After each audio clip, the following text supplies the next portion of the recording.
अस्सलाम वालेकुम। आवाज़ आ रही सबको?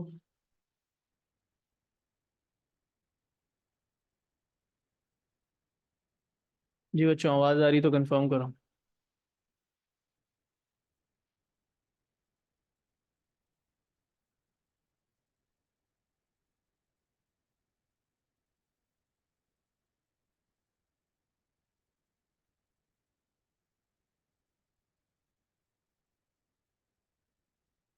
हेलो, आवाज़ आ रही है? Please tell me in the हाँ चैट। जी। हाँ जी सर, आ रही है। आ रही है। चलो स्टार्ट करते हैं विदाउट वेस्टिंग एनी टाइम। 1 घंटा लगाएंगे। मैंने आज वो क्वेश्चन अपने पास बुकमार्क किए हैं जो कि उनमें दो चीज़ें, एक तो वो जो मुझे देखने में वैसे ही ऊपर ऊपर से मुश्किल लग रहे थे, या जो पास्ट में मुझसे नहीं हो सके, मैंने करवाने की कोशिश की हो, या वैसे ही वो मुझसे हुए भी हैं तो मुश्किल है। I think kind of difficult और स्लाइटली ट्रिकी, ये ट्रिक क्वेश्चंस हैं। और वो सात क्वेश्चंस जो कि मैंने पहले अपने चैनल पे कहीं ना किसी ईयरली वीडियोस में, ईयरली में शायद कवर हो, लेकिन किसी टॉपिकल वीडियो में पहले वो कवर नहीं हुए थे। तो डीसी सर्किट्स की जैसे दो वीडियोस ऑलरेडी हैं चैनल पे। इलेक्ट्रिसिटी को तो हमने दोबारा खोल के नहीं देखा वैसे, लेकिन डीसी सर्किट्स के ज़्यादातर मुश्किल होते हैं। तो वो क्वेश्चन जो कि पहले चैनल पे कवर नहीं और साथ में मुश्किल भी हैं, तो वो चीज़ें मैं आज करवाने की कोशिश कर रहा हूँ। यानी कि वही हमारी फाइल है जो 2016 से 2023 मई जून, लेकिन अक्टूबर नवंबर के 2022 तक के क्वेश्चंस को कवर कर रही है, जिसमें आई थिंक 159 क्वेश्चंस है। तो जो उसमें से मुझे मुश्किल मुश्किल लगे क्वेश्चन मैंने अपने पास बुकमार्क कर लिए। Let's try and go through them one by one in chronological order. Chronological order में करते हैं और जैसे जैसे आते जाते हैं क्वेश्चन उनको करते जाते हैं। अब ये क्वेश्चन मैं भी पहली दफ़ा ही देख रहा हूँ और मुझे खुद पर्सनली मुश्किल लग रहे हैं, तो आज फुल बिस्ती प्रोग्राम है, देखते हैं कितने मुझसे होते हैं कितने नहीं होते जो मुझसे। हाँ, इसके बाद फिर अक्टूबर नवंबर 23 ईयरलीज के बारे में बात करते हैं। ठीक है, सो लेट्स प्लान अहेड, क्योंकि आज डीसी का प्रॉब्ली लास्ट डे होगा, या आज जो क्वेश्चन मैं करवाने की कोशिश कर रहा हूँ मुझसे नहीं हो पाए। ठीक है, इकरा नेक्स्ट डे हो जाती है बेटा रिकॉर्डिंग अपलोड। और जैसे अब आज क्लास हो रही है तो इसकी कल हो जाएगी ना अपलोड। सर अनस को टैग करके मैसेज कर दिया करो आप, जब ना अपलोड हो रही हो उनको वहीं पे टैग कर दिया करो और मैसेज कर दिया करो, और मैं उनको ग्रुप में फिर आपका मैसेज लाइक कर दूंगा तो खुद ही जो है ना वो अपलोड कर देंगे। अच्छा, दूसरी बात मैं ये कर रहा हूँ कि बेटा आ, खैर, तो जो क्वेश्चन आज नहीं होते ना वो मैं भेजूंगा अपने जानने वाले टीचर्स को। ठीक है, जैसे सर काशान को भेज दूंगा, सर रेहान को भेज दूंगा, सर जुनेद को भेज दूंगा, जिन जिनको मैं जानता हूँ। ठीक है, उनको भेज दूंगा, उनको बोलूंगा यार ये मुझसे नहीं हुआ, आप मुझे बता दें, वो इसका सोल्यूशन बताएंगे, मैं आपको करवा दूंगा या उन्हीं का सोल्यूशन आपके साथ शेयर कर दूंगा, वट एवर। ठीक है, यानी कि कहने का मकसद ये है कि आज हम भी क्वेश्चंस बैठ के करते हैं, और जो नहीं होंगे फिर वो किसी से करवा लेंगे। जो मुझसे नहीं हो रहे आपने किए मैं, आप मुझे बता देगा यार, मैं आपका यहाँ पे सजेशंस लेके यहाँ पे कर लूंगा क्वेश्चंस। ठीक है, कभी कभार ये होता है कि क्वेश्चन इटसेल्फ इतना मुश्किल नहीं होता, कोई बात आप मिस कर रहे होते हैं, ठीक है, kind of missing the trick somewhere, and that's why आपको उस वक्त दिमाग नहीं काम कर रहा होता तो वो नहीं होते क्वेश्चन। तो वो फिर आप फ्रेश होकर बाद में कभी बैठ के देखें तो, या अकेले में बैठ के करने की कोशिश करें तो हो जाते हैं। खैर, लेट्स स्टार्ट द क्वेश्चंस। ठीक है, रिकॉर्डिंग वगैरह चल रही है तो स्टार्ट करते हैं, शुरू करते हैं। मार्किंग स्कीम अपने सामने खोली हुई है, शुरू करते हैं। तो पहला क्वेश्चन जो मैंने मार्क किया था वो ये है 44, ये मई जून 2019 का है। अब मेरे पास जितने भी वेरिएंट पेपर्स के सॉल्व हुए हैं ईयरली वाले, वो 1-2 वाला वेरिएंट हुआ है, ना 1-1 हुआ हुआ है ना 1-3 हुआ हुआ है, तो ये क्वेश्चन प्रोबेबली मैंने नहीं करवाया हुआ। प्लस ये मुझे देखने में थोड़ा सा लग रहा था, और तो let's just see, may be it is very simple, may be it's very simple, but let's see. ठीक है, मैंने अभी पूरा ऊपर ऊपर से देखा था क्वेश्चन, डायग्राम देख के मुझे लगा, तो let's see. So a student has set of identical cells and lamps, right? And then cells के इंटरनल रेजिस्टेंस का तो कोई सीन नहीं। वो कह रहे हैं कि एक सेल एक लैंप को नॉर्मल ब्राइटनेस पे चला देता है। एक सेल एक लैंप को नॉर्मल ब्राइटनेस पे चला देता है, इसका मतलब ये हुआ कि जो लैंप की वोल्टेज रेटिंग है ना, वो सेल के ईएमएफ से मैच करती है। यानी कि अगर ये लैंप की रेटिंग, तो हम कहते हैं लैंप की रेटिंग मान लेते हैं कि 6 वोल्ट है, 6 वोल्ट है, ये मान लेते हैं हम। तो साथ में हम फिर ये कहते हैं कि हमारे ये जो सेल यहाँ पे लगा हुआ है वो 6 वोल्ट सीएमएफ के हम अज्यूम कर लेते हैं, कुड बी एनी वैल्यू। ठीक है, अब सेल स्टूडेंट ने दोबारा से कनेक्ट किया सर्किट, और उसके अंदर उसने यहाँ पे 6 वोल्ट वाला, वही आइडेंटिकल सेल है ना उसके पास में, वो लगाया, और उसने जो है ना वो सारी चीज़ों को कनेक्ट करके इस तरह से दोबारा से लगा दिया।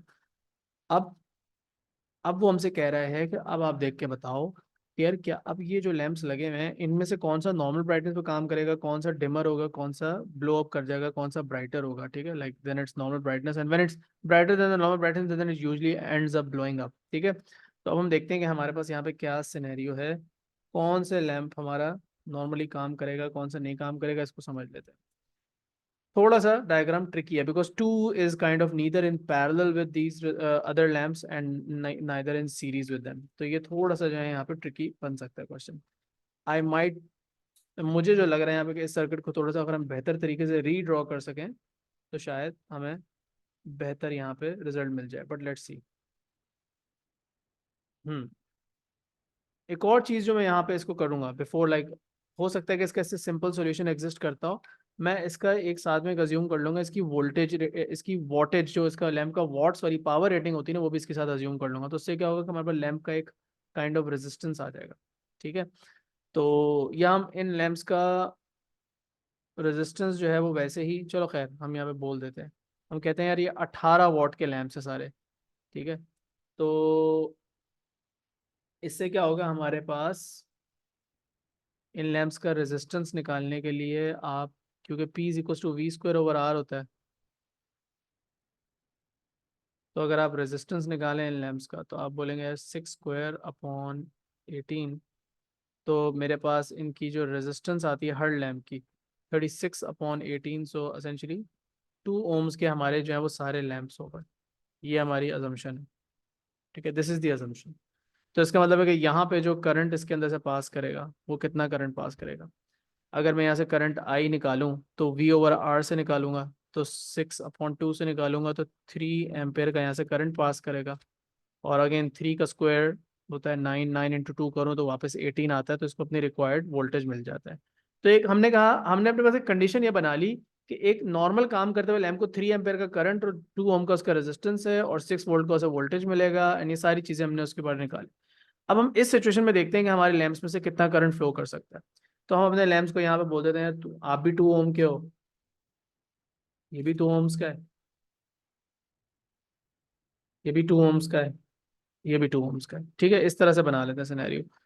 अब मैं यहाँ पे इसको सॉल्व करने के लिए मैंने इसकी रीजन क्या, what was the reason behind doing this, मेरी पर्सनल रीजन यहाँ पे ये थी कि क्योंकि मुझे सर्किट देखने में लग रहा है कॉम्प्लिकेटेड, मैं इसको दिमाग में नहीं कर पा रहा, ये जो हवा हवा में मैं सोल्यूशन अपने जहन में सोच रहा हूँ वो थोड़ा सा मुझे लग रहा है कि यार शायद सही ना हो, तो इसलिए मैं यहाँ पे किरचॉफ्स लॉ को अप्लाई करने की कोशिश करूंगा। तो मैं यहाँ पे ऐसे करके लूप बना लूंगा, ऐसे करके मैं लूप बना लूंगा और मैं कहूंगा यार मैं इस तरीके से इस क्वेश्चन को करने की कोशिश करता हूँ। ठीक है, अब उसके लिए होता ही है कि आपको यहाँ पे करंट्स की, इधर इधर, और जो यहाँ पे करंट्स फ्लो कर रहे होंगे उनकी आपको डायरेक्शंस अज्यूम करनी पड़ती है। अब उनकी वैल्यूज आपको नहीं पता करंट की, ये बात ध्यान में रखना।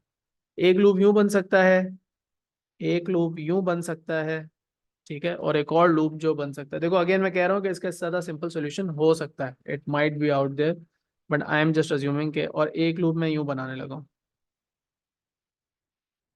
इन लूप्स के थ्रू मैं सॉल्व करने की कोशिश करता हूँ इस क्वेश्चन को। ठीक है, अब इसके अंदर जो करंट्स है ना उनकी वैल्यू को हम यहाँ पे बोल देते हैं I1, इसको मैं बोल देता हूँ I2, और इस करंट को मैं बोल देता हूँ I3। अब इसमें से बहुत सारे सेम भी हो सकते हैं, डिफरेंट भी हो सकते हैं, बट अभी हमें कंफर्म नहीं पता। प्रॉबली मेरा अंदाजा ये कहता है कि I1 और I3 जो है वो आइडेंटिकल करंट्स होंगे, बट लेट्स सी। ठीक है, ओके, अब अगर मैं इसको सॉल्व करता हूँ, इनफैक्ट हम यहाँ पे ये अजम्पशन क्या करेंगे, इस बात को मान ही लेते हैं कि ये जो I1 और I3 है ना ये तो सेम ही होंगे, तो इनको आई रख लेते हैं, इनको हम यहाँ पे आई रख ही देते हैं।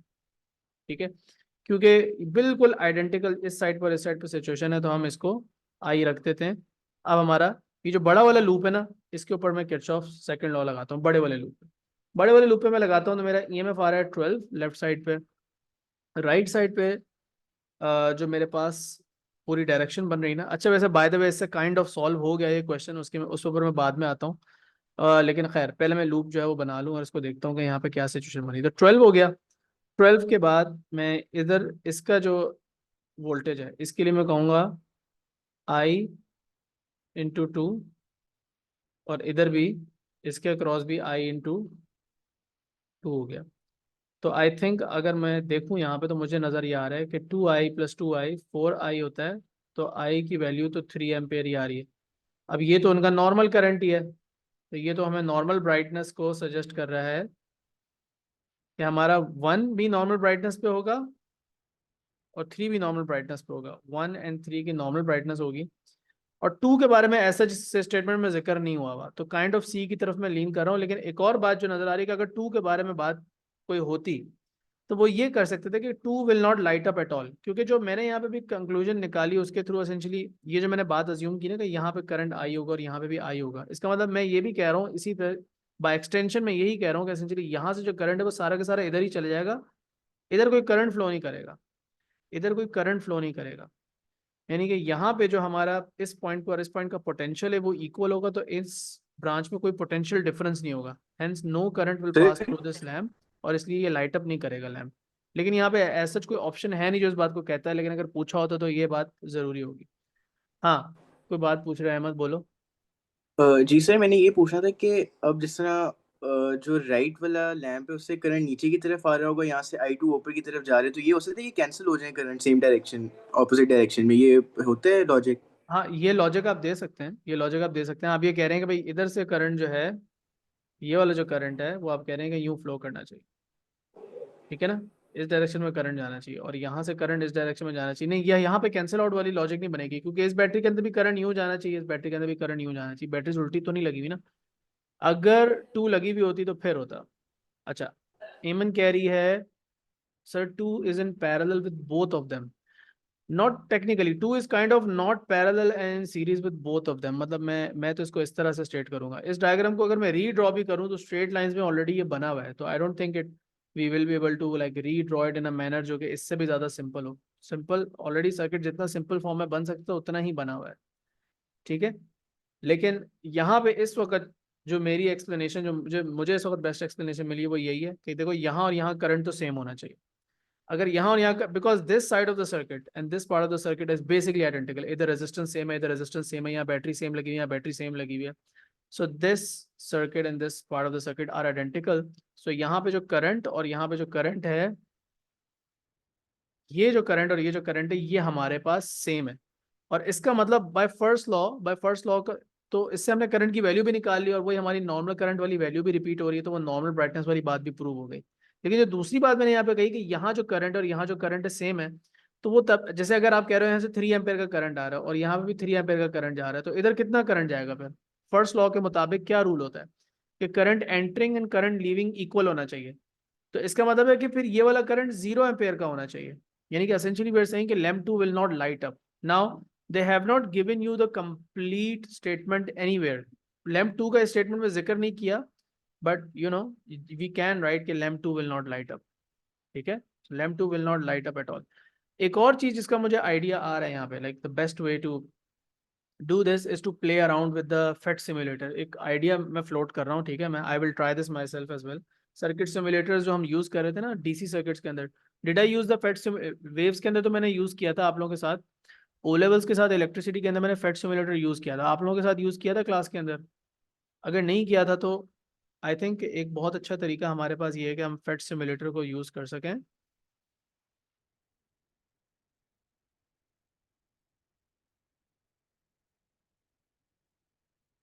ये भीख मांग कर रहते हैं। फेट सिमुलेटर जो है यहाँ पे आप यूज करें और कंस्ट्रक्शन डीसी कंस्ट्रक्शन किट के अंदर आप आ जाएं, तो आपको एक सिमुलेटर मिल जाएगा जिससे आप अपनी मर्जी का सर्किट डिजाइन कर सकते हैं। सिंपल वहां पे ड्रैग एंड ड्रॉप करके आप पूरा सर्किट बना लें अपनी मर्जी की सवाल को, आप मुश्किल एमसीक्यू क्वेश्चन को वहां पे आप काइंड ऑफ सिमुलेट कर सकते हैं। तो यू कैन जस्ट, ये बहुत जल्दी से किसी भी कंप्यूटर पे ओपन हो जाता है। Just open this up and you can bring in the wires, you can bring in the battery, you can bring in a bulb, you can bring in a resistor, just connect them together in whichever way you want, ठीक है। Volt meter लगा सकते हैं, ammeter लगा सकते हैं, आप series parallel का बस ख्याल रखें, बाकी कोई इशू नहीं है, ठीक है।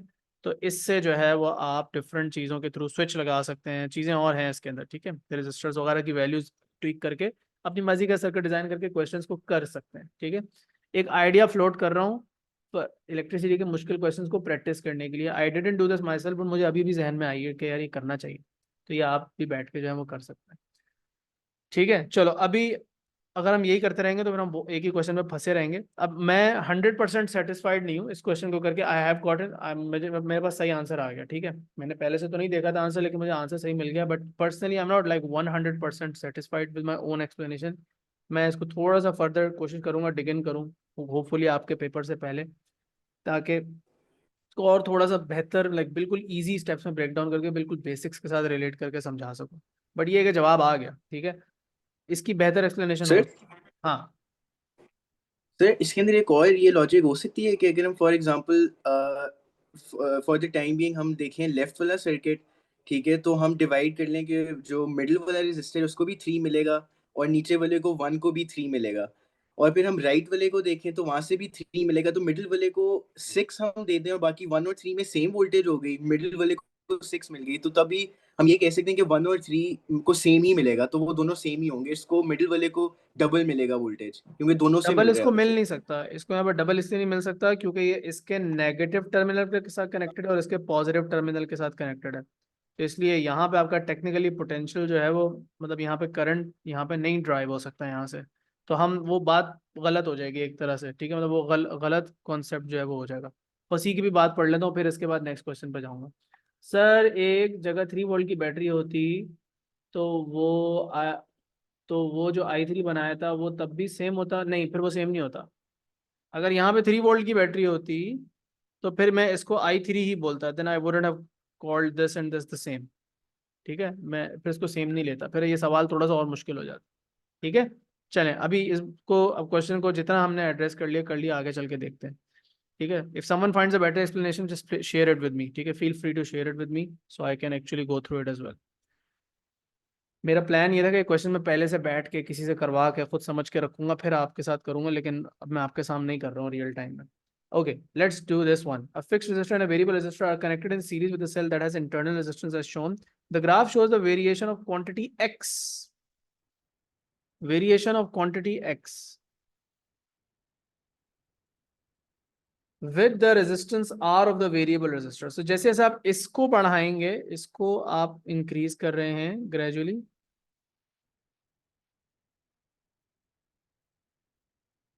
इसको आप जैसे से ग्रेजुअली इंक्रीज कर रहे हैं, इस तरह एक साथ में कोई क्वांटिटी एक्स है जो साथ साथ बढ़ रही, बट लीनियरली नहीं बढ़ रही, डिक्रीजिंग रेट पर बढ़ रही है। तो एक्स क्या हो सकता है, what could X be? R को इंक्रीज कर रहे हैं फ्रॉम 0 टू मैक्सिमम। अब ये भी इंपॉर्टेंट बात है कि जब आर 0 है तो वो वाली वैल्यू 0 नहीं है, so what could that value be, right. अब आर को बढ़ाने से करंट तो बढ़ नहीं सकता, कुछ बातें तो इम्पॉसिबल है भाई, एलिमिनेशन इस क्वेश्चन को कर सकते हैं हम। आर को बढ़ाने से ये करंट तो कभी भी नहीं बढ़ सकता, आर को बढ़ाएंगे तो ये करंट तो कम ही होगा, तो ये तो बात भूल जाओ कि आई होगा, तो ए को तो मैं बाय एलिमिनेशन निकाल रहा हूँ। EMF of the cell, cell का ईएमएफ तो एक कांस्टेंट वैल्यू है, ये तो कांस्टेंट होता है, तो बी भी मैं कभी भी नहीं चूज करने वाला। अच्छा, the potential difference across the internal resistance, so the next thing that we are saying is कि इसके अक्रॉस जो पीडी है, जब को जिसको आप आई इंटू स्मॉल आर कहते हैं, उसकी बात हो रही। अब ये बात भी गलत है, ये इसलिए गलत है क्योंकि जब आप एक्सटर्नल सर्किट का रेजिस्टेंस पार्टली या कंप्लीटली बढ़ाते हैं, एक्सटर्नल सर्किट का जब आप रेजिस्टेंस बढ़ाते हैं, इसका जब रेजिस्टेंस बढ़ाते हैं, इसका बढ़ा लें या इसका बढ़ा लें, तो ये वाला जो टर्मिनल पीडी होता है ये इंक्रीज करता है और ये जो है ये डिक्रीज करना चाहिए। अब उसकी वजह ये भी है, इंटरनल रेजिस्टेंस तो कांस्टेंट है लेकिन आई तो डिक्रीज हो रहा है ना, तो अगर आई डिक्रीज होगा तो as a whole I into small R भी डिक्रीज होगा, तो ये बात भी गलत हो गई, तो ये भी गलत हो गया, तो बचता तो फिर डी है, टर्मिनल पोटेंशियल डिफरेंस। और वो बात अभी मैंने कर दी कि टर्मिनल पोटेंशियल डिफरेंस जो है वो होता है सिंपली, टर्मिनल पोटेंशियल डिफरेंस क्या होता है, इन दोनों के अक्रॉस वोल्टेज होता है, which is essentially I into, अगर इसको मैं कहता हूँ R1, तो R1 plus R, total resistance of these two resistors मिला के, ठीक है। अब आप कहोगे सर आई तो कम हो रहा है, आई तो कम हो रहा है लेकिन आर तो बढ़ रहा है, लेकिन अब हमें नहीं पता ना कौन कितना कम हो रहा है कौन कितना बढ़ रहा है, हमें एग्जैक्ट हमारे पास नंबर्स तो नहीं हो, एज अ होल ये क्वांटिटी जिसको हम वी भी कहते हैं वो बढ़ेगी, ठीक है, क्योंकि ईएमएफ अगर लेट सपोज 12 वोल्ट है, वो 12 तो कांस्टेंट रहता है। अब अगर लेट सपोज यहाँ पे 2 वोल्ट मिल रहे हैं और यहाँ पे 10 वोल्ट मिल रहे हैं, तो जब ये दो कम होके 1 हो जाएगा तो ये बढ़ के 11 हो जाएगा, सिंपल, मतलब ये बढ़ना ही है इसके साथ साथ हर हाल में। ओके, सो दैट्स 54, इसकी एक्सप्लेनेशन थ्योरेटिकल ही होती है, इसी तरह ही होती है, तो ये हमारे पास इसी तरह होगा। अब इसको फॉर्मूला से अगर मैं एक्सप्लेन करूं तो मैं कर देता हूँ, इकरा कह रही फॉर्मूला से एक्सप्लेन कर रहे हैं, let me explain this with the formula. So here is the formula that you have learn, आपने पढ़ा हुआ है टर्मिनल पोटेंशियल डिफरेंस। फॉर्मूला क्या पढ़ा हुआ है? सेकंड लॉ से ही बनाया हुआ, कोई मतलब याद करने वाली चीज ऐसा नहीं है। EMF minus I into small R ना। तो अब आपको क्या पता है? आपको पता है कि आर, ई और आर तो रहते हैं कांस्टेंट। जब आप इस वाले आर को बढ़ा रहे हैं तो ये कम होगा, तो इससे ये बढ़ेगा। सो आपके पास जितने ऑप्शंस अवेलेबल थे, ये जो फाइल है ना ये बहुत बड़ी है, एज यू नो कि सारी फाइल्स बहुत बड़ी हैं, लाइक अब 100+ पेजेस की फाइल है। वैसे तो आईपैड के अंदर ऐसा होना नहीं चाहिए, और उसमें बहुत ज़्यादा एनोटेशंस हो चुकी हैं। तो मैं आपकी क्लास जब भी ले रहा हूँ ना पिछले 2-3 दिनों से, तो ये लैग कर रहा है। आप लोग को भी शायद पता चल रहा हूँ, मैं बड़ी स्ट्रगल कर रहा हूँ ऐसे ऐप के साथ। हालांकि आज तक आईपैड पे ऐसा होता नहीं है एप्पल के डिवाइसेस पे कि वो लैग करे, लेकिन करता है। तो भाई फॉर्मूला के थ्रू भी एक्सप्लेन कर दिया। अब ये v बढ़ रहा है आई के साथ, बट लीनियरली नहीं बढ़ रहा, नॉन लीनियर भी बढ़ रहा है, ठीक है। बिकॉज अगर ये पूरी चीज़ एक साथ लीनियरली बढ़ रही होती तो एक अलग कहानी थी। तो आई जो है वो उसके साथ, v हमारा जो है वो बढ़ रहा है। सो ये हो गया हमारे पास टर्मिनल पोटेंशियल डिफरेंस की कहानी। अच्छा, by the way just by the way, अगर आप 2 मिनट के लिए आपके जहन में ये सवाल आया हो कि सर हमने तो जो ग्राफ पढ़ा है यहाँ पे वो तो इस तरह का होता है, बेटा वो ग्राफ आप जो होता है वो ये वो ग्राफ नहीं जो इस पेपर के अंदर बना हुआ है। यहाँ पे वी होता है और यहाँ पे उसके अंदर जो ग्राफ होता है वो होता है एक मिनट, टर्मिनल पोटेंशियल डिफरेंस। और इस तरफ किस चीज़ का ग्राफ होता है? यहाँ पे वो किस चीज़ का ग्राफ होता है? यहाँ पे वो करंट होता है, यहाँ पे वो करंट होता है जिसका वो ग्राफ बन रहा होता है। So do not confuse the two, ठीक है। यहाँ पे जो वो ग्राफ बना रहा है वो एक्स एक्सिस पे उन्होंने इसका रेजिस्टेंस रखा है एसेंशियली। सो या do not confuse the two, ठीक है। वो जो y = mx + c को आप इससे मैच करते हैं, आप इसको और इस चीज़ को यहाँ पे प्लॉट कर रहे होते हैं। Anyways enough explanation of this. तो 54 हमने सक्सेसफुली कर लिया। आई थिंक ये बिल्कुल सही से मैंने एक्सप्लेन किया है। I am satisfied with my own explanation, ठीक है। और इसमें हम इसको जितना खोल के रख सकते हैं सवाल को हमने खोल दिया। Next question will be on page number 40 which is number 58। अब as you can expect most of the questions are about null methods and Kirchhoff's law and potentiometers वाले क्वेश्चन ज़्यादातर जो डिफिकल्ट कंसिडर किए जाते हैं वही आपको मैं आज करवा रहा हूँ। बहुत सारे तो करवा भी चुका हूँ, लेकिन और भी आज हम कर रहे हैं जो मैंने खुद नहीं किए हुए और मुझे खुद भी मुश्किल लग रहे थे देखने। So here is another question from May June 2021 paper 1-1। ये मैंने ईयरली में भी नहीं करवाया हुआ होगा, और टॉपिकल में तो डेफिनेटली नहीं करवाया हुआ क्योंकि मैंने डबल चेक कर लिया था। तो ये एक तरह से नया क्वेश्चन ही हो गया। Potentiometer is used to determine the unknown EMF of the cell X, so we know how this is done. इसका ईएमएफ आपने निकालना है, इसके साथ सेम इनकी पोलैरिटी क्यू के साथ है। अब कह रहे हैं कि क्या चीज़ नहीं necessary to determine the EMF of X. ये ज़रूरी है कि इन दोनों का जो चीज़ें आपको पता है, E should be greater than X, ये बात आपको पता होनी चाहिए कि ई का ईएमएफ सेल एक्स से ग्रेटर देन होना चाहिए। इसका सेम टर्मिनल, चाहे दोनों का नेगेटिव या दोनों का पॉजिटिव, क्यू से कनेक्टेड हो, ठीक है। तो same terminal with point Q connect होना जरूरी है। ये दो बातें हैं जो लाजमी मतलब नेसेसरी रिक्वायरमेंट्स हैं, इनको तो आप डिनाई नहीं कर सकते। उसके अलावा देख लेते हैं उन्होंने क्या लिखा हुआ है। तो वो कह रहे हैं जी कि EMF of the cell X must be lower, this is absolutely necessary. तो इन्होंने कहा नॉट नेसेसरी को पिक करें, तो हम ये वाला जवाब तो नहीं पिक कर सकते ना, फिर हम ए को तो एलिमिनेट करें। The internal resistance of cell X must be known, it must not be known, ये नेसेसरी नहीं है, तो ये हमारा जवाब हो जाएगा। क्योंकि इंटरनल रेजिस्टेंस उसका प्ले में आएगा ही नहीं, क्योंकि यहाँ पे करंट ही नहीं फ्लो करता ना। हम नल मेथड के थ्रू इस क्वेश्चन को सॉल्व करते हैं, इस एक्सपेरिमेंट को करते हैं। जब यहाँ पे करंट जीरो होगा बेटा, तो इंटरनल रेजिस्टेंस में कोई लॉस्ट वोल्ट्स होंगे ही नहीं, तो इसका इंटरनल रेजिस्टेंस जानना जरूरी ही नहीं है। और यही तो इस मेथड का सुपीरियोरिटी थी, यही तो एक्सप्लेनेशन दी थी कि सिंपल वोल्ट मीटर के थ्रू जो ईएमएफ आप निकालते हैं और इस मेथड से निकालते हैं कि ज्यादा एक्चुअल आपको एक्यूरेट वैल्यू आती है, बिकॉज इसमें इंटरनल रेजिस्टेंस वाली चीज ही कैंसिल आउट हो जाती है, ठीक है। सो इसलिए बी आंसर है। Length QS and QR must be determined accurately, that's obvious because you have to use it in the formula। ये लेंथ आपको एक्यूरेटली पता होनी चाहिए और प्रिसाइसली भी पता होनी चाहिए, जिसकी प्रिसिजन से रिलेटेड हमने कल क्वेश्चन किया था। यानी कि ऐसा ना हो कि QS लेंथ जो है वो QR के मुकाबले में बहुत छोटी हो, ठीक है। तो भाई मैं पिछली बात को रिपीट कर देता हूँ, इसका इंटरनल रेजिस्टेंस पता होना जरूरी नहीं है। क्यों नहीं जरूरी? क्योंकि जब हम एक्चुअल ईएमएफ की कैलकुलेशन करते हैं तब इसके अंदर रीडिंग क्या आती है? 0, यानी कि इस ब्रांच में करंट नहीं फ्लो कर रहा होता। तो when there is no current passing through the cell, there are no lost volts, यानी कि सेल हीटअप ही नहीं हो रहा होता, सेल के इंटरनल रेजिस्टेंस के अक्रॉस कोई पोटेंशियल ड्रॉप ही नहीं हो रहा होता। तो इसलिए ईएमएफ इसका इसका इंटरनल रेजिस्टेंस जानना जरूरी नहीं है। अच्छा, सी की बात हो गई, ये तो ऑब्वियस सी बात है, because what is the formula, cell X का जो ईएमएफ होगा वो सेल ई का EMF multiplied by length Q S upon Q R होगी, राइट। तो जाहिर सी बात है क्यू एस और क्यू आर को आपको एक्यूरेटली पता करना जरूरी है। Resistance of Q R must be proportional to its length, that is obvious, because हम टेक्निकली यहाँ पे रेजिस्टेंस को यूज करते हैं, लेकिन रेजिस्टेंस की जगह लेंथ को रिप्लेस किया है, तो प्रोपोर्शनल होगा तभी बात बनेगी ना, वरना तो फायदा ही नहीं है। तो भाई हमारे पास जो ये और ये थे ये एक्चुअली नेसेसरी थे, हमें नॉट नेसेसरी वाला पिक करना था तो हमने बी को पिक किया, तो ये क्वेश्चन हो गया जी। ठीक है, स्टेटमेंट वाले क्वेश्चन में क्योंकि नॉट करेक्ट या नॉट नेसेसरी वाली बातें आती हैं तो जरा गौर से, इसलिए मैंने क्वेश्चन पिक किया था। इटसेल्फ ये कोई बहुत मुश्किल सवाल नहीं था, लेकिन ये कि करने में गलती होना बहुत ईजी है। ठीक है, अच्छा ये बात भी मैं रिपीटेडली बता चुका हूँ कि ई को एक्स से बड़ा होना क्यों जरूरी है, अहमद ने पूछा तो मैं दोबारा रिपीट कर देता हूँ। देखो अगर ई का ईएमएफ, देखो समझना बात को, अगर ई का ईएमएफ है 12 वोल्ट्स और सपोज कर लो इसका ईएमएफ है 6 वोल्ट्स, ठीक है, तो ये जो लेंथ क्यू एस होगी ना वो टोटल लेंथ का एग्जैक्ट हाफ होगी। ठीक है, बिकॉज 6 वोल्ट्स जब क्यू और एस के बीच में पोटेंशियल डिफरेंस के इक्वल हो जाएगा, ये जब ये पोटेंशियल डिफरेंस इसके ईएमएफ के इक्वल हो जाएगा तब यहाँ पे रीडिंग आएगी 0। समझ रहे हो?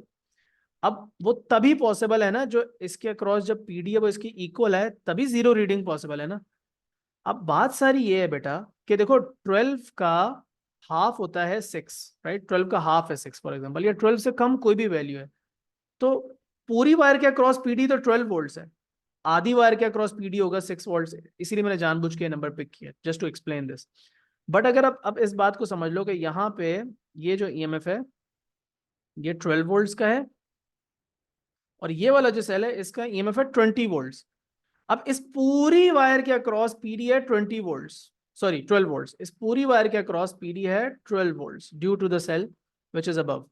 तो इतनी लेंथ पे या इतनी लेंथ पे या वायर की किसी भी पार्शियल लेंथ पे क्या 20 वोल्ट के बराबर पीडी आ सकता है? नहीं आ सकता ना। तो ये वाला पीडी जो भी नल पॉइंट मिलेगा ही नहीं आपको, इसको बैलेंस ही नहीं कर सकता, तो इस पे गैल्वेनोमीटर पे रीडिंग कभी 0 आएगी ही नहीं, नल पॉइंट मिलेगा ही नहीं, इसलिए ई का एक्स से बड़ा होना जरूरी है। ओके, आज के क्वेश्चन पे टाइम भी ज़्यादा लगेगा बिकॉज वो हैं ही सारे ट्रिकी, तो मैं हर क्वेश्चन पे ज़्यादा टाइम भी लगा रहा हूँ। हमने 3 सवाल ही किए हैं अभी तक आधे घंटे में, लेकिन कोई बात नहीं। ब्रीफली जी वापस एक्सप्लेन कर सकते हैं जो पिछला वाला था, ब्रीफली। हाँ जी, बस यही देखना था। कौन सा वाला कह रहे हो? ए, बस असल में इसमें समझ ये नहीं आ रहा था कि आंसर एक समझ क्या नहीं आ रहा था?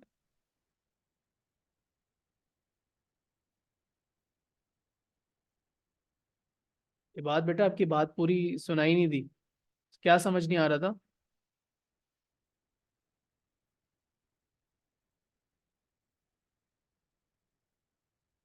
आप लैग हो रहे हैं या आप गायब हो गए हैं, समझ नहीं आ रहा आपकी बात। ग्रुप में पूछ लो ये वाली बात, ग्रुप में पूछ लो, ग्रुप में छोड़ दो अपना मैसेज, बाद में इसको देख लेते हैं, अभी आगे चलें। अच्छा जी, एक और क्वेश्चन पिक किया है। अच्छा वो कह रहे हैं जी ये क्वेश्चन है 2021 का पेपर 1-2, मोस्ट प्रोबेबली ये मेरे ईयरली में हुआ हुआ है इसलिए मैंने यहाँ टिक लगाया हुआ है। ठीक है, तो ये ईयरली के अंदर से आपको इसकी एक्सप्लेनेशन मिल जाएगी अगर, तो और ये थोड़ा सा देखने में ऑड लग रहा था, बट लेट्स डू दिस। सो कह रहे हैं जी कि सेल का ईएमएफ तो कांस्टेंट है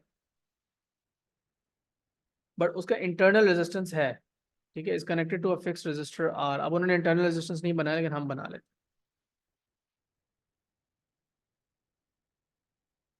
वो कह रहे हैं जी are using a potentiometer and the voltmeter measures the PD between the terminals of the cell। तो ये आपका क्या चीज मेजर करेगा? ये मेजर करेगा टर्मिनल पीडी, ये आपका मेजर करेगा टर्मिनल पीडी। टर्मिनल पीडी जो है वो सेल के क्रॉस पीडी नहीं होता, वो होता है इस पॉइंट से इस पॉइंट के बीच में पीडी। ठीक है, अब क्या सीन है वो आपसे कह रहे हैं, which statement explains the change to the reading of the voltmeter as z is moved towards the end x of the potentiometer। तो वो कह रहे हैं कि इसको आप इधर मूव कर रहे हैं, इसको इस तरफ मूव कर रहे हैं, तो वी की रीडिंग पे क्या फर्क पड़ेगा, वी बढ़ेगा या कम होगा भाई, अब समझ लो इस बात को, वी कम होगा या बढ़ेगा, टर्मिनल पोटेंशियल डिफरेंस। अब ये इंटरनल रेजिस्टेंस का सवाल है, टेक्निकली इंटरनल रेजिस्टेंस का सवाल है, ठीक है। आप जब इसको सेल एक्स की तरफ मूव करेंगे, इसको पॉइंट जेड को इसको यहाँ पे कनेक्ट कर देंगे, आप अज्यूम कर लेंगे हमने इसको यहाँ कनेक्ट कर दिया। अगर आप इसको यहाँ कनेक्ट कर देते हैं, जरा 2 मिनट के लिए सोचिए कि आपने इसको यूं कनेक्ट कर दिया, तो एसेंशियली ये जो वेरिएबल पोटेंशियोमीटर वाला रेजिस्टर है और जो रेजिस्टर आर है वो सीरीज में नहीं कनेक्ट हो गए, यानी कि अगर मैं सर्किट को बनाऊं तो ये ऐसे नहीं बन जाएगा, a cell with some internal resistance and this is my resistor R and this is my potentiometer.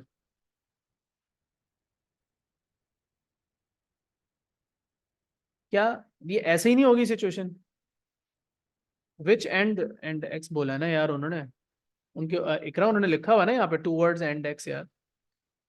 Okay, तो अब मैं क्या करने लगा हूँ, 1 मिनट के लिए होल्ड करो जरा।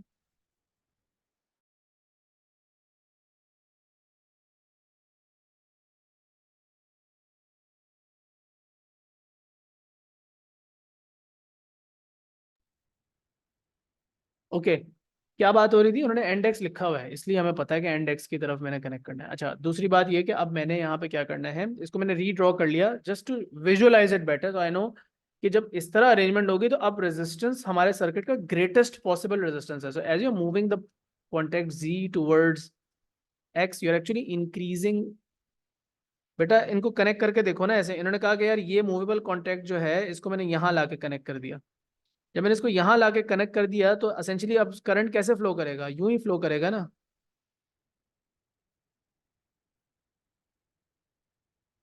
यानी कि एक पाथ में आ गए ये सारे, हमारा जो पूरा करंट का पाथ है वो ये बन गया। जब आप इस जेड एंड को यहाँ कनेक्ट कर देंगे, इस बात को भी समझ लो, जब भी ऐसी सिचुएशन आए, जब आप इस जेड एंड को यहाँ कनेक्ट कर देंगे तो समझ लो कि एसेंशियली ये दोनों पैरेलल में हो गए, यानी कि the whole thing can be redrawn by this and this in parallel. और जब आप इसको यहाँ कनेक्ट कर देंगे तो आप समझ लें कि आपने इनको मिला के ऐसे कनेक्ट कर दिया, ठीक है। Amen, the resistance is not maximum, we are talking about the entire resistance of the circuit, we are not talking, अभी हमने बीच में कोई मीटर नहीं लगाया हुआ, हम मीटर के अक्रॉस पीडी को नहीं मेजर कर रहे, हम इन रेजिस्टर्स को एज ओन इनके कनेक्शन देख रहे हैं कि ये कैसे अरेंज हो रहे हैं। तो जब इस कनेक्शन को आप यहाँ पे कनेक्ट करोगे तो अब इसका तो कोई काम ही नहीं रहेगा, ये वाली वायर तो बिल्कुल ही किसी काम की नहीं रहेगी, बिकॉज ये तो कुछ भी नहीं। Essentially what you have is current flowing like this, यानी कि you have literally just two resistors in series, so that's why it's redrawn like this। और ये भी बता दूं कि अगर ये यहाँ कनेक्ट किया होता तो फिर इन दोनों को आप लिटरली पैरेलल में बना लेते, that would give you the minimum resistance of the circuit। Anyways, what have you done essentially? You have increased the external resistance, आपने इस रेजिस्टेंस को इंक्रीज किया है। तो टर्मिनल पीडी को क्या होगा, जब इस रेजिस्टेंस को आप बढ़ाते हैं तो टर्मिनल पीडी को क्या होता है, बढ़ता है या कम होता है? आपको पता है ना अब ये वाली बात, ये क्वेश्चन आपने पढ़ी है ना। इसके साथ क्या होगा, जब आप इसको बढ़ा रहे हैं तो ये जो करंट आई है ये होगा डिक्रीज, करंट आई डिक्रीज होगा, इंटरनल रेजिस्टेंस आर कांस्टेंट है, ईएमएफ कांस्टेंट है, तो हमारा जो टर्मिनल पीडी है वो बढ़ना चाहिए बिकॉज करंट डिक्रीजेस। तो सी जवाब हो गया हमारा। So terminal PD will increase because current decreases, ये डिक्रीज कर रहा है, हमने ये यहाँ से कनेक्ट कर दी बात, और ये इंक्रीज कर रहा है, ये यहाँ लिखी हुई बात, ठीक है भाई। ये इंटरनल रेजिस्टेंस का सवाल, तो ऑल दो इसमें बना हुआ नहीं था इंटरनल रेजिस्टर। चलो 4 सवाल हुए हैं अभी तक इससे आज। अच्छा, अब ये मेरे ख्याल से इतना मुश्किल है नहीं, मुझे लगा देखने में थोड़ा ऑड लगा था, but I don't think it's that difficult essentially. इसको हमने क्या करना है, कह रहे हैं जी battery of the connector 4 resistor R1 R2 R3, which equation is correct? Well, you can make 3 loops in the circuit, you can make 3 loops in the circuit। Kashaf बेटा ये जो सवाल था ना ऊपर वाला, उसका ईयर देख लेना, और उसकी ईयरली में भी मैंने इसको एक्सप्लेन किया हुआ है, और हो सकता है थोड़ा सा डिफरेंट वे में एक्सप्लेन किया हो सकता है वहां से आपको एक्सप्लेनेशन ज्यादा बेहतर समझ में आ जाए। ऑर्डर में किए हुए क्वेश्चन तो आपको 2 मिनट में वीडियो मिल जाएगी मेरे चैनल से, वहां जाके उसी एग्जैक्ट क्वेश्चन पर जाके देख लेना। तो अगर वहां से भी फिर भी ना समझ में आया तो दोबारा पूछ लेना, क्योंकि अभी आज हम बहुत ही स्लो चल रहे हैं, तो मैं चाह रहा हूँ थोड़ा सा तो कवर कर लेना। क्वेश्चन तो मैंने काफी हाईलाइट किए थे, बट देखते हैं आज कितने होते हैं। अक्टूबर नवंबर वाले प्रॉब्ली रह जाएंगे। अच्छा, anyways, so what you can do is you can actually make 3 loops in this circuit and I can see कि एक लूप में इस तरह बना सकता हूँ। लूप्स जब आप बनाने जाते हैं, एक लूप में ऐसे बना सकता हूँ,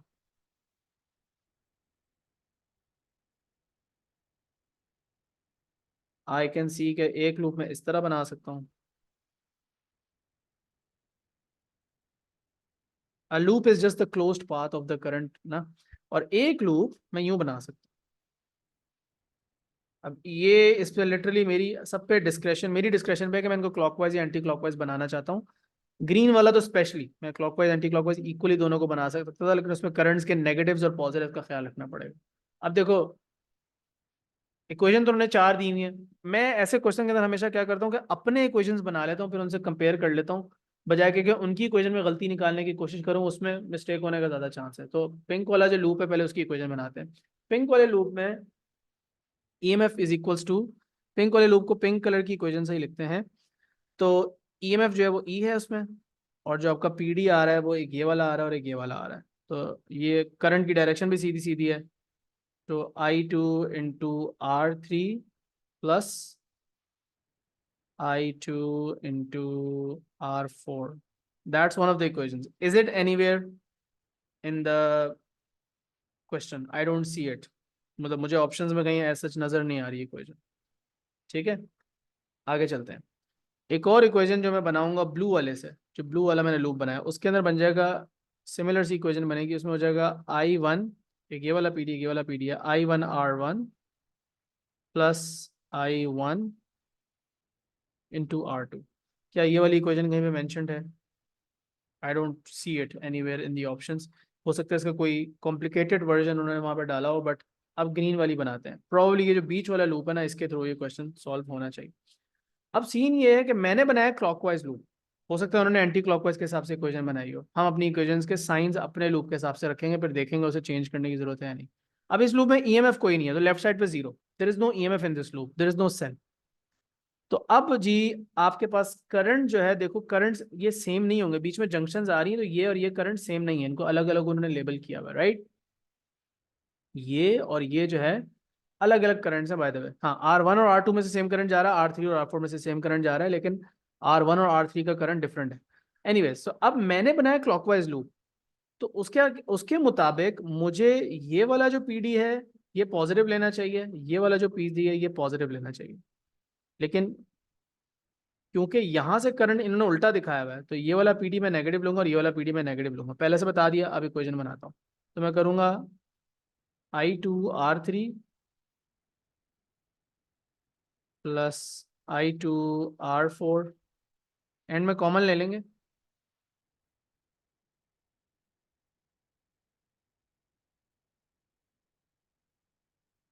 minus I1 R2 minus I1 R1। So that's the equation. इसके अंदर अगर मैं I2 को कॉमन ले लूँ तो that would make I3 plus R3 plus R4। तो यहाँ पे मैं माइनस साइन लेके कॉमन ले लूँ, तो अंदर वाला माइनस साइन जो है इसको प्लस कर लूंगा। I1 को कॉमन ले लेता हूँ, ये हो जाएगा R2 प्लस R1।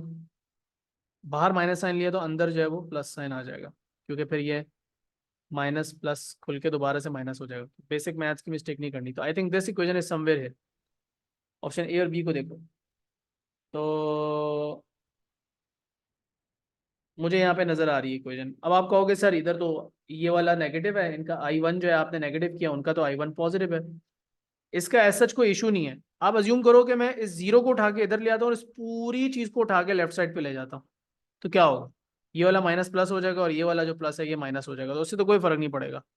ठीक है, ये तो मैं अब इस इक्वेशन को मैनिपुलेट करके इसके साइंस सारे अगर रिवर्स कर सकता हूँ, तो B आंसर बनना चाहिए 65 का। चेक कर लेते हैं। अच्छा, पीछे जो मैंने 2-3 क्वेश्चंस करवाए उनके मैंने आंसर्स चेक नहीं किए, but I hope they were correct. This is correct. ये अच्छा क्वेश्चन था और ये हो गया, लेकिन ये एक्सप्लेनेशन इसकी आराम से आपको मिल गई।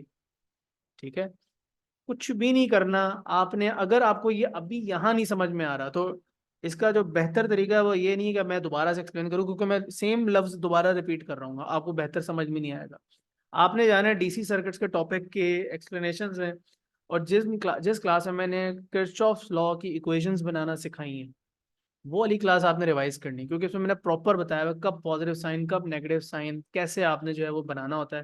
ठीक है, सर्किट के अंदर लूप्स कैसे बनाने होते हैं, साइंस कैसे लेने होते हैं, किस तरह आपने जो लॉ है उसको अप्लाई करना होता है। वो आप रिवाइज करेंगे तो आपको क्वेश्चन समझ में आएगा, वरना मैं 10 दफ़ा भी एक्सप्लेन कर दूं आप वहीं खड़े रहेंगे। ठीक है, ठीक है। विजदान, ये तुम्हारे लिए मैंने जवाब दिया। सर हमने 2 दफ़ा देखा है कि वी इंक्रीज आर तो I decrease and V increase तो R V and I directly. बेटा वी और आई डायरेक्टली प्रोपोर्शनल तो तब होते हैं ना जब आप जिस कंपोनेंट के अंदर करंट की बात कर रहे हो उसी कंपोनेंट के पीडी की बात करें। when you say कि V and I are directly proportional, ये ओम्स लॉ है ना, V और I डायरेक्टली प्रोपोर्शनल है, तो वो ओम्स लॉ ये कहते हैं कि भाई करंट जिस कंपोनेंट के अंदर से गुजर रहा है उसी कंपोनेंट के अक्रॉस जो पीडी है वो आपस में डायरेक्टली प्रोपोर्शनल है।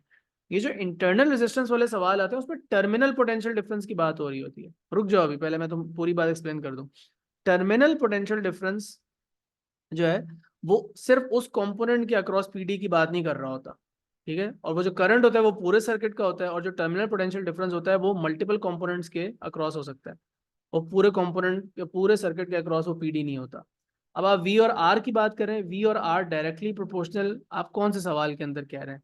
Are you like talking about the previous question कि वी और आर डायरेक्टली प्रोपोर्शनल हो सकते हैं? पिछला क्वेश्चन था क्या फसी? पिछला क्वेश्चन क्या था? ये वाला था। हमने यहाँ पे इक्वेशन बनाई, अब आप पूछ रहे हैं कि क्या वी और आर डायरेक्टली प्रोपोर्शनल है? वी और आर डायरेक्टली प्रोपोर्शनल नहीं है बेटा। वी और आर, एक मिनट, डायरेक्टली प्रोपोर्शनल नहीं है, डायरेक्टली प्रोपोर्शनल नहीं है। आप ये कहेंगे कि आर के बढ़ने से वी बढ़ता है। ठीक है, आर के बढ़ने से वी बढ़ता है, लेकिन अभी आपने उसका ग्राफ भी देखा, जो कि हम उसका ग्राफ एक्चुअली याद नहीं करते, लेकिन आपने इस क्वेश्चन के अंदर उसका ग्राफ भी देखा था। अब ये डायरेक्ट प्रोपोर्शन का ग्राफ तो नहीं है। एक्सटर्नल रेजिस्टेंस के बढ़ाने से टर्मिनल पोटेंशियल डिफरेंस बढ़ता है, ये तो आपको वैसे ही पता होना चाहिए, बट ये डायरेक्टली प्रोपोर्शनल नहीं आप इसको कह सकते, क्योंकि इसका ग्राफ 0,0 से स्टार्ट नहीं हो रहा और लीनियर भी नहीं है। लीनियर बन भी जाए 0,0 से कभी भी स्टार्ट नहीं होगा, तो इसलिए डायरेक्ट प्रोपोर्शन नहीं कहना आपने। ठीक है, हाँ, एक्सटर्नल रेजिस्टेंस के बढ़ाने से टर्मिनल पोटेंशियल डिफरेंस बढ़ता है, ये बात ठीक है। 15 मिनट है, कोशिश करते हैं 3 सवाल 4 सवाल और कर लें। ठीक है, थोड़ा सा कोशिश करता हूँ स्पीड अप हो जाऊँ, लेकिन सवाल ऐसे हैं सारे कि भैया आप लोगों के भी क्वेश्चंस आ रहे हैं बीच में, तो मैं कोशिश कर रहा हूँ सबको जवाब दे दूँ। अब देख लेते हैं अगली क्लास में ये दोबारा से और करने हैं। अलीना, अगर साइन वाली बात समझ में नहीं आई तो मैंने वही बात बोली कि you will have to definitely have to revise that lecture. Basics सही होंगे तो फिर मुश्किल क्वेश्चंस हो सकते हैं, मुश्किल क्वेश्चन आपको डायरेक्टली नहीं समझ सकते। मुश्किल क्वेश्चन को डायरेक्टली समझना जो है ना वो एमी टाइम ज़ाया करने वाली बात है। तो बेसिक्स जाके पहले वो जिस लेक्चर में बेसिक्स पढ़ाए हुए उसमें मल्टीपल एग्जांपल्स करवाई हुई हैं कि साइन को कब पॉजिटिव कब नेगेटिव रखना होता है, करंट की डायरेक्शन और सेल्स के ईएमएफ्स को कब पॉजिटिव नेगेटिव रखना होता है। फिर आप यहाँ पे इस क्वेश्चन को आगे दोबारा से करना। ठीक है, तो किरचॉफ सेकंड लॉ की जो हमने इक्वेशन बनाई है, ठीक है, वो आपने जाके उस लेक्चर से रिवाइज करनी वाली ना। ठीक है, और जिसको भी किरचॉफ लॉ की इक्वेशन बनाने में मसला हो रहा है वो जाके लाजमी रिवाइज करे वो वाला वीडियो से टॉपिक। मैं क्वेश्चंस की लिस्ट शेयर कर दूंगा। ठीक है, these are not the only questions that are difficult over the last 6 और 7 years और 8 years, और भी हैं, लेकिन मैंने स्पेसिफिकली वो क्वेश्चन पिक किए हैं जो कि मुझे देखने में मुश्किल लग रहे थे, और प्लस मैंने अभी तक कवर नहीं करवाए थे किसी न किसी वीडियो में, तो मैं इसकी लिस्ट शेयर कर दूंगा आपके साथ। अच्छा, आगे चलते हैं भाई, 2 सवाल कोशिश 3 सवाल करते हैं और कर लें। मई जून 2021 का सवाल है, पेपर 1-3 है। खैर, सर्किट शोन, उसके अंदर पोटेंशियोमीटर लगा हुआ है जिसका टोटल रेजिस्टेंस 120 है, लिख दिया है उन्होंने यहाँ पे। Disconnected in parallel with a resistor of 150 and the resistance R. The voltmeter reads 0. So null method का क्वेश्चन है when the potentiometer is 1/4 of the way from the lower end as shown. So what is the resistance R? अब मैं इस तरह के question को again redraw करूंगा, 4 resistors बना लूंगा, यानी कि इस सर्किट को मैं लिटरली 2 हाफ्स में डिवाइड कर दूं। इस वाले पोटेंशियोमीटर को मैं 2 हिस्सों में डिवाइड करके 2 रेजिस्टर्स बना लूंगा, और वो जो रेशियो मेथड से हम करते थे क्वेश्चन जिसमें इसका और इसका रेशियो और इसका और इसका रेशियो इक्वल होना चाहिए, मैं आपको सिर्फ दिखाने के लिए दोबारा बना रहा हूँ, मुझे पर्सनली यहाँ पे लग रहा है कि बड़े आराम से ये हो जाना चाहिए, लेकिन बना लेते हैं दोबारा। ऐसे पोटेंशियोमीटर को 2 हिस्सों में तोड़ो,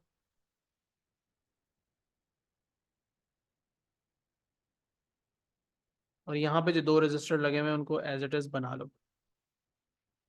इन्होंने कहा है कि ये जो वोल्ट मीटर लगा हुआ है इसकी रीडिंग आ रही है 0, ठीक है। अब ये है R, ये है 150, और इन्होंने कहा 1/4 ऑफ द वे। तो 120 का 1/4 कितना होता है बेटा? 120 का 1/4 कितना होता है? 120 डिवाइडेड बाय 4 इज 30, तो ये हो जाएगा 30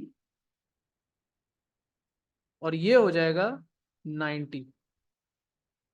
अब हमें ये पता है कि जब इसकी रीडिंग आती है 0, if this is reading 0 volts, then what's the relationship? The relationship is कि इसका और इसका जो रेशियो है और इसका जो रेशियो है वो इक्वल है। क्या?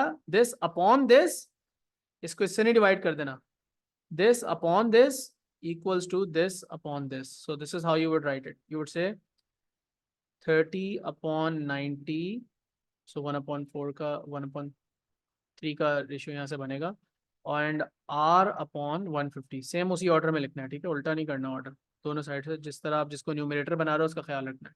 तो वहाँ 30 को ऊपर रखा तो वहाँ R को ऊपर रखा, 90 को नीचे रखा, 150 को नीचे रखा, तो R आना चाहिए। हाँ, क्या आ रहा है भाई? 50 आ रहा है। Should that be the right answer? 66 का सी है, बिल्कुल सही है। V किसके अक्रॉस पीडी मेजर कर रहा है? V इन 2 पॉइंट्स के बीच में पीडी मेजर कर रहा है। आप अपना वोल्ट मीटर सर्किट के किसी भी 2 पॉइंट, देखो वोल्ट मीटर उसकी 2 तारें लूज, उनको सर्किट में कहीं भी कनेक्ट कर सकते हो आप। अभी एक वोल्ट मीटर लेता हूं मैं, इसकी एक तार में यहाँ से कनेक्ट कर देता हूँ और एक तार जो है वो यहाँ से कनेक्ट कर देता हूँ। मेरी मर्जी में वोल्ट मीटर को जिस 2 पॉइंट्स के बीच में भी लगाऊं, तो वोल्ट मीटर इस पॉइंट और इस पॉइंट के बीच में पीडी मेजर कर रहा है जहां उसके टर्मिनल्स कनेक्टेड है। Simple is that.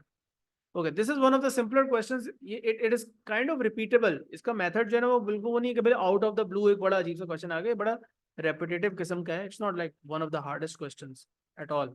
सिर्फ समझने की बात है कि इसको आप ये कॉन्सेप्ट इस पर अप्लाई करें, ठीक है, कि इसका रेशियो और इसका रेशियो इक्वल है।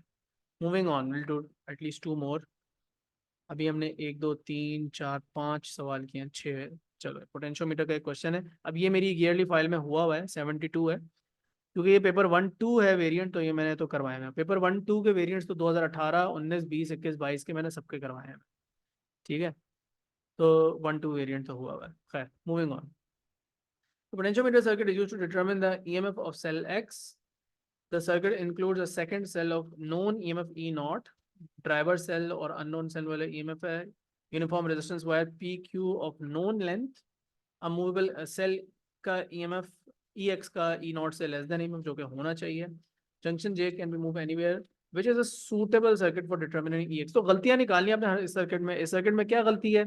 इसका यहाँ से पॉजिटिव टर्मिनल और इसका यहाँ पे नेगेटिव टर्मिनल P के साथ कनेक्टेड है, तो ये गलत है। इसका यहाँ से, अच्छा, इस केस में जिधर से मूवेबल कनेक्शन लगा हुआ है, जिस तरफ गैल्वेनोमीटर है, तो अब हम इस पॉइंट को देखेंगे।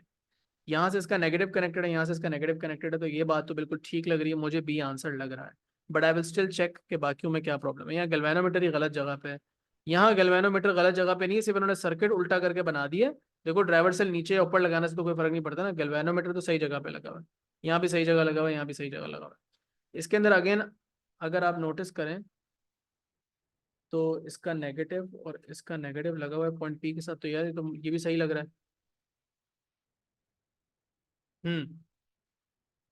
बी और डी तो वो दोनों, ऑप्शन बी में वो EX उन्होंने रखा हुआ है, वो लार्जर वो EMF सही है, जिस सही है, की सही है, सही है, सॉरी, ऑप्शन बी के अंदर गलती इन्होंने ये की है कि EX को ऊपर रख दिया और EX को नीचे रख दिया। गैल्वेनोमीटर के साथ तो अननोन वाला EMF आता है ना, ये वाला यहाँ और ये वाला यहाँ होना चाहिए, sorry. So B will not be the answer, obviously B will not be the answer, D will be the answer. Thank you for pointing that out, मैंने मिस कर दिया। इजीली मिस हो सकती है बात आपसे भी एग्जाम के अंदर, जब आप जल्दी जल्दी में कर रहे होते हैं। Not a very hard question because it is just testing the basics of this. ये जो आपने एग्जाम्पल की हुई है, जो आपने टॉपिक पढ़ा है, उसके बिल्कुल बेसिक्स को टेस्ट कर रहा है, उसके फर्दर उसको मुश्किल करके नहीं दे रहा आपको। जो बेसिक्स आपने पढ़ी है उसी में से सवाल, so not a very hard question. अच्छा, ये वो सवाल है जो कल हमने करने की कोशिश की थी, नाकाम कोशिश की थी, तो अभी भी I don't think I will be able to solve this, time waste होगा, तो इसको हम रखते हैं आगे अपने एजेंडा में। लेट्स सी जो रिमेनिंग डेज है उसमें क्या करना है। Let's do question number 80 as well, at least आज मई जून का कवर हो जाए। 3 आइडेंटिकल सेल्स। अच्छा, ये सवाल देखते हैं मुश्किल है आसान है, देखने में लगा था अजीब सा, तो आई थॉट के let's see. 3 identical sales each of EMF E negligible intervals are connected to 3 identical resistors. What is the PD across one of the resistors? So for example, I just want to measure this PD. बस अब ये तीनों के across equally PD होगा obviously, but यहाँ पे I think जो सबसे आसान क्वेश्चन है, इसको अगर अब मैं देखूं तो सिंपली एक लूप बना के किरचॉफ सेकंड लॉ की इक्वेशन जो है ना बना देनी चाहिए। क्लॉकवाइज लूप इसलिए बना रहा हूँ क्योंकि सेल्स भी नहीं, एक सेल जो है ना वो उल्टा करके लगा हुआ है, so just be very careful. So according to my loop इसका ईएमएफ पॉजिटिव लेना चाहिए, इसका ईएमएफ पॉजिटिव लेना चाहिए, लेकिन ये वाला ईएमएफ नेगेटिव लेना पड़ेगा क्योंकि उल्टा लगा हुआ है। एज यू कैन सी इसका यहाँ पॉजिटिव टर्मिनल है या नेगेटिव टर्मिनल है, तो then the EMFs will be E plus E minus E, तो 2E minus E तो E हो जाएगा। जो PD है तीनों रेजिस्टर्स के अक्रॉस, ये वाला और ये वाला, करंट की डायरेक्शन में अज्यूम कर लेता हूँ सेम वही जो मेरा लूप है, तो I। अब ये करंट थ्रू आउट सेम ही होगा क्योंकि इसके अंदर कोई और ब्रांच तो निकल नहीं रही, कोई जंक्शन ही नहीं है, तो PD जो है वो हमारे इस तरह होंगे, I इंटू R, एक ये वाला हो गया, प्लस I इंटू R ये वाला भी हो गया, और 3 लगे हुए ना, तो तीसरा इसका भी वही I इंटू R ही होगा। तो what I am getting from over here is कि यहाँ पे E plus E minus E हो जाएगा, और ये हो जाएगा 3 इंटू I R। अब एक रेजिस्टर के अक्रॉस जो PD था वो तो सिंपली IR था, तो अगर मैं IR को सब्जेक्ट बनाऊं लाइक दिस, इस चीज को सब्जेक्ट बनाना जरूरी है, तो एसेंशियली EMF अपॉन 3 आता है। I think that should be the answer. EMF upon 3 आता है हमारे पास। ये I इंटू आर जो है वो एक किसी भी रजिस्टर के अक्रॉस PD है, तो इस चीज़ को हमने सब्जेक्ट बनाना था, खाली R को सब्जेक्ट नहीं बनाना था। तो E अपॉन 3 जवाब मेरे पास आता है जो कि B लग रहा है मुझे, तो 80 का B जो है वो हमारे पास जवाब बिल्कुल ठीक है। 5 मिनट है, let's see how many more questions we can do. थोड़ी सी स्पीड बढ़ गई एंड पे, तो 1 2 3 4 5 6 7 8 9 क्वेश्चंस -1, 8 क्वेश्चंस अभी तक हमने किए। Okay, let's do another one. This is also from May June 2023. Okay, the potentiometer in the circuit is shown, the reading on the ammeter is 0. So null method use हो रहा है। I think ये उसी type का सवाल है जैसा भी हम पीछे कैलकुलेशन वाला करके आए, लेकिन यहाँ जरा थ्योरेटिकल क्वेश्चन है। तो वो कह रहे हैं जी LDR is then covered, LDR को कवर कर दिया तो लाइट इंटेंसिटी कम हो गई। लाइट इंटेंसिटी जब कम होगी तो LDR का रेजिस्टेंस जो है, इसको कह देते हैं R1, इसको कह देते हैं R2, ये बढ़ जाएगा, LDR का रेजिस्टेंस बढ़ जाएगा। तो अब एमीटर की रीडिंग नॉन जीरो हो जाएगी दोबारा से, पहले इनिशियली जीरो थी, LDR को कवर करने से R2 का रेजिस्टेंस बढ़ाने से रीडिंग दोबारा नॉन जीरो होगी। अब यहाँ पे था स्लाइडिंग कॉन्टैक्ट, जब आपको एमीटर की रीडिंग जीरो मिल रही थी, अब उसको वापस जीरो करना है। अच्छा, इसको मैं कह दूंगा R3 और इसको मैं कह दूंगा R4, एंड वन सेकेंड मैं इसको अब दोबारा से रीड्रॉ करने की जरूरत तो नहीं सर्किट को, जैसे मैंने पहले की थी, इसको और इसको अलग अलग रजिस्टर बना दूं, तो वो करने की जरूरत तो नहीं है। अब what is the equation? The equation says कि जब रीडिंग जीरो आती है एमीटर की, जब ये जीरो रीडिंग देता है, तो मेन कॉन्सेप्ट आपका ये है कि R1 और R2 का जो रेशियो है, ये जो साथ में सीरीज में दो लगे हैं, इसका और इसका जो रेशियो है वो R3 अपॉन R4 के रेशियो के बराबर होना चाहिए। अब आपने छेड़ा है R2 को, आपने R2 को इंक्रीज किया था जिसकी वजह से मामला खराब हुआ था, तो अब आपने इसका डिनोमिनेटर इंक्रीज किया है, ओवरऑल ये फ्रैक्शन छोटी हो रही होगी, राइट? तो अब वापस किस तरह आप इसको एडजस्ट करेंगे? पूरे सर्किट को 4 ऑप्शंस दिए हैं जिससे रीडिंग वापस जीरो आ जाए। You want to return the ammeter reading back to zero, so decrease the voltage supply. ये सप्लाई का वोल्टेज डिक्रीज करने से इसके रेशियो पे कोई फर्क नहीं पड़ता, इनकी शेयरिंग तो उसी तरह ही रहेगी ना, तो that is not the option, wrong. Increase, again B भी गलत हो गया ना, सप्लाई को तो छोड़ ही दो। अब आपसे 2 ऑप्शंस कह रहे हैं, तो इसको यू मूव कर लें या यू मूव कर लें। देखिए, जब आप इसको यू मूव करेंगे तो आप R4 को एसेंशियली डिक्रीज कर रहे हैं, R3 को इंक्रीज कर रहे हैं, R4 को डिक्रीज कर रहे हैं, R3 को इंक्रीज कर रहे हैं, ये तो उल्टा इफेक्ट हो जाएगा, इससे तो रीडिंग और ज़्यादा नॉन जीरो हो जाएगी। मैं इस फ्रैक्शन को एज अ होल कम करना चाहता हूँ, बिकॉज जब इसका मैं डिनोमिनेटर बढ़ाता हूँ और न्यूमिनेटर रखता हूँ कांस्टेंट, तो ये एज अ फ्रैक्शन कम आंसर आता है। तो इसी तरह मैं इसको भी कम करना चाहता हूँ। इसको कम करने के लिए या तो R4 को बढ़ाऊँ और R3 को कांस्टेंट रखूँ, या R4 को थोड़ा सा बढ़ाऊँ, R3 को कम करूँ। सो वो ऑप्शन जो है उसके लिए मैंने क्या कहा था, इसको मैंने कम करना है, तो R4 को बढ़ाना पड़ेगा, R3 को कम करना पड़ेगा। तो we have to move it to the left यहाँ पे लिखा हुआ है, तो C should be the answer of 81। If we check तो सी ही जवाब है। ये अच्छा क्वेश्चन था, it is a good question. है तो वही कॉन्सेप्ट, बट थोड़ा सा उन्होंने उसको एडवांस करके, मतलब you have to just go through 2 or 3 layers of thinking before you get to the final answer. It's not just simple calculation. तो भाई आई थिंक यहाँ पे रोक लेते हैं हम अपनी क्लास, ठीक है। काफ़ी हमने कवर कर लिए क्वेश्चन आज की क्लास में। हमने कहाँ पे आके रुका हूँ मैं, यहाँ तक की। So we have done 10 - 1 9 questions today. Obviously normal class में हम 15-20 कर लेते हैं, उससे कम ही हुए। अभी तकरीबन इतने ही क्वेश्चंस और भी हैं, तो उनके नंबर्स मैं जल्दी से नोट डाउन करवा देता हूँ। भाई जल्दी से कोई कर ले यार नोट डाउन जिसको करना है, ठीक है। सो 86 है, जल्दी से लिख लो, एक बंदा पेंसिल से ग्रुप में शेयर कर देना। 86 है, आप लोग खुद बैठ के ट्राई करो, ग्रुप में इनको डिस्कस कर लेंगे। आई डोंट थिंक अब एक और दिन डीसी को देना चाहिए, अब आगे कुछ और प्लान बनाते हैं क्या करना है। 86 है, 101 है, 100 भी है और 101 भी है, तो 86, 100 एंड 101, ठीक है। ये क्वेश्चन जो है ये भी थोड़ा सा ऑड है, but anyways 86, 100, 101, okay. This is 113। 2 नवंबर की अब मेजॉरिटी होंगे। 113 के बाद आई हैव अ क्वेश्चन 119। ये मैंने पहले एक दफ़ा अटेम्प्ट की थी किसी ईयरली में करवाने की, फेल्ड अटेम्प्ट थी। आई थिंक ये मुझसे नहीं हो पाया था। I think I remember this question, I couldn't do it. 119 के बाद 137 लिखते जाओ प्लीज़ कोई एक बंदा। 137, 139, कुछ मिलता जुलता सा क्वेश्चन है। खैर अभी हमने इससे मिलता जुलता क्वेश्चन किया है, शायद ये इतना मुश्किल ना हो।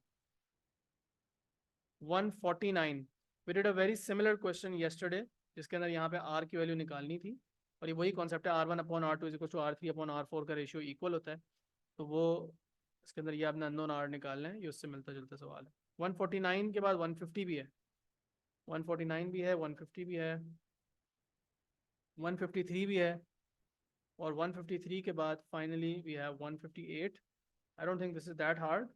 अच्छा यहाँ पे अगर आपको ना नज़र आ रहा हो लिखा हुआ ईएमएफ, तो मैंने अलग से लिखा है 9.6, आपको शायद अपनी फाइल में ना लिखा हुआ नज़र आ रहा हो, ये 9.6 होगा EMF. 158। So these are all the questions that you I think should practise more. वैसे तो देखो अगर आपके चैप्टर बेसिक वीक है ना, बेसिक्स वीक हैं, तो ये मुश्किल सवाल सबसे पहले तो आपको बेसिक सिंपल प्रैक्टिस ज़्यादा करने की ज़रूरत है। अगर आपके चैप्टर की बेसिक्स अच्छी हैं और आपको लगता है कि यार वो सवाल आप कर लेते हैं और आपसे मुश्किल सवाल ही नहीं होते, तो स्पेसिफिकली यू शुड क्या कहते हैं प्रैक्टिस दीज। वरना आप रैंडम प्रैक्टिस करो, आप मुश्किल और आसान की फिक्र ना करो, आप तो सब कुछ ही करो अगर आपके बेसिक्स इस चैप्टर के वीक है तो। ऑलराइट, चलें, see you in the next class. अब ग्रुप में डिस्कस कर लेंगे कि कल से क्या करना है। Should we like give another day to DC, क्योंकि अब 4 दिन ऑलरेडी आई थिंक 3 दिन हम दे चुके हैं, तो हम कुछ और भी अब कर सकते हैं। There is forces density pressure, there is dynamics, there is work energy power, जो कि थोड़े से नेग्लेक्ट हुए हैं अभी तक, and there is the early papers of October November 2023 which we can also do. तो देखते हैं कि क्या करना है आगे, ठीक है। चलें, अल्लाह हाफिज़।